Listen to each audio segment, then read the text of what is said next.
All right, music fans, welcome. Harmless Dave back again, talking about real music in real time for a couple of real people out there, just like you, just like me. Hey, broke 59K last night on the subscriber list count, whatever you want to call it. And I typically don't make a big deal about anything, but there's been some folks out there that are just perplexed as to why I get subscribers. So I want to thank all of you people who are perplexing others by subscribing to this channel.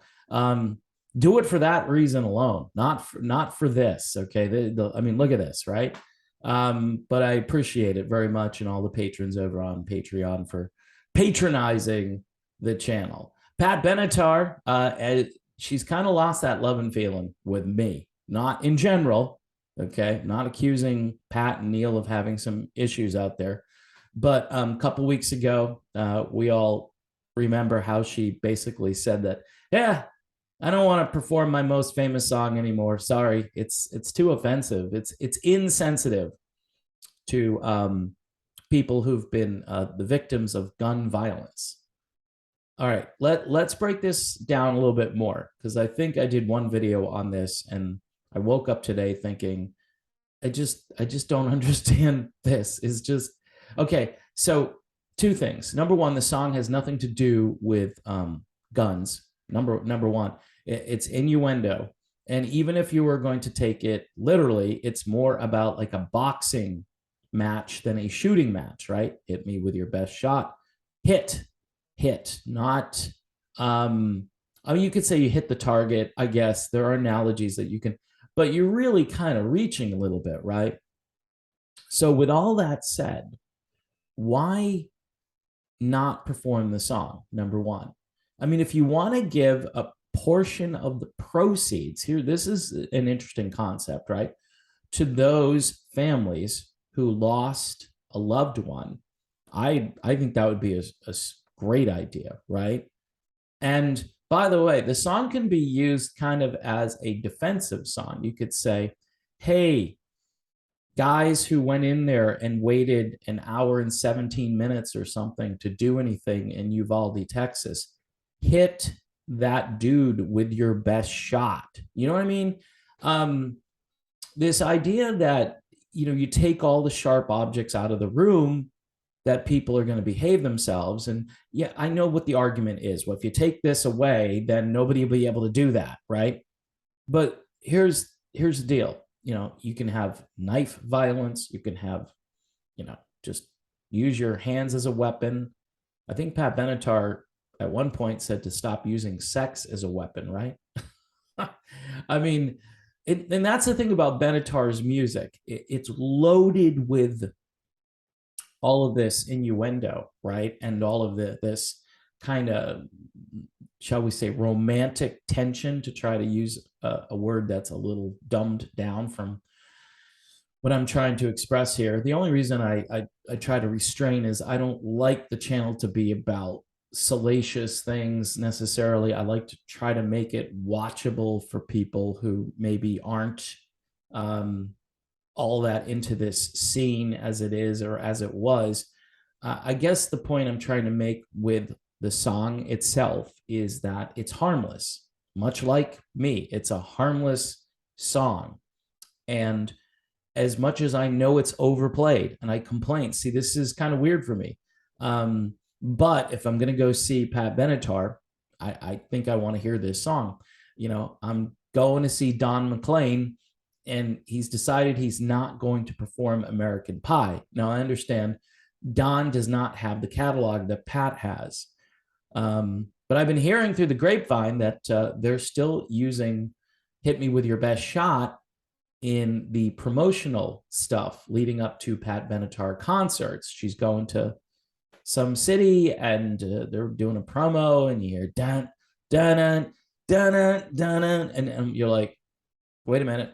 She's not performing that song anymore. Why are you using it? And people who aren't up on this stuff, which is, by the way, the majority, let's just be honest here. The majority of human beings don't know that certain bands have zero original members. I went over this yesterday. And a lot of people don't know that Pat Benatar just announced that she won't be performing the song. Has radio taken the song off the air? I don't think so. I mean, it'll be interesting. I bet you they'll get pressured to. There's got to be some, I don't know, woke dude in some high rise making decisions over at iHeartRadio or the other networks that control everything to say, yeah, we need to honor Pat Benatar's request here. Wonder if they'll substitute. Wonder if they'll put like Fire and Ice on the radio or something that we haven't heard in a long time. I bet you they won't. I bet you they're just going to take away the song. So you have even fewer things being played on the radio, which is just the way things are done these days. Things just vanish, they go down the memory hole, and people are supposed to forget about them. This is the future, folks. So this idea of owning nothing, by the way, and being happy, get yourself some physical stuff. Like go out and buy a copy of Crimes of Passion, because you just don't know. Maybe it won't be on Spotify. See, now would be interesting too. If Benatar really wanted to make a point, get your song off of Spotify, get it off of. But she said, if you want to listen to it, go home and listen to it. It's like, well, what's the difference between you performing it live and it being available everywhere else, right? On demand. Hey, I want to hear this song. You know, I none of this makes any sense. And this is sad because, again, I was a very vocal fan of Pat Benatar getting into the Rock and Roll Hall of Fame. I talked about this years ago, and I'm like, why isn't Pat?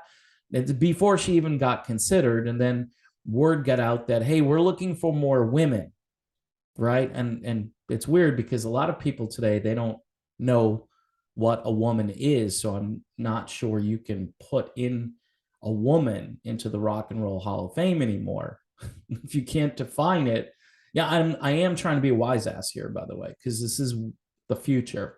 I'm wondering if the Hall of Fame at some point is going to look for people who don't define themselves as anything. You know what I'm saying? Like, is there somebody out there who's really artistic, who we just missed out on, who we can put in there to represent this sort of mystery category of human? Because that's our next new frontier. But yeah, I was pretty supportive of Pat getting in there. Not that I'm having second thoughts. I just think this is ridiculous. This is just silly. And Neil Giraldo is hopefully getting in there with Pat Benatar. I'm pretty sure he is.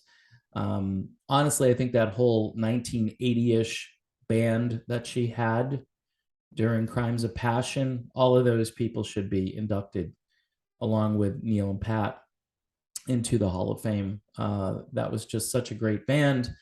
And, you know, I don't know. I don't know if they're going to be represented.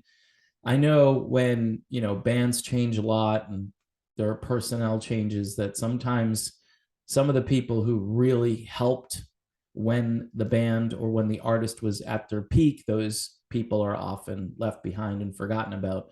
But yeah, I understand that Pat Benatar should be in the Hall of Fame. I'm not going to say she shouldn't because of this move. I just think that it's just sad because we're all going on feelings and emotions, and we're really not. This isn't going to do anything. This isn't going to make this problem go away. And even if you're for banning everything, right, this has nothing to do with that. She said something about her legislators. Okay, Pat, focus on who you want to vote for, right? I bet you're going to vote for somebody I wouldn't vote for, but that's okay.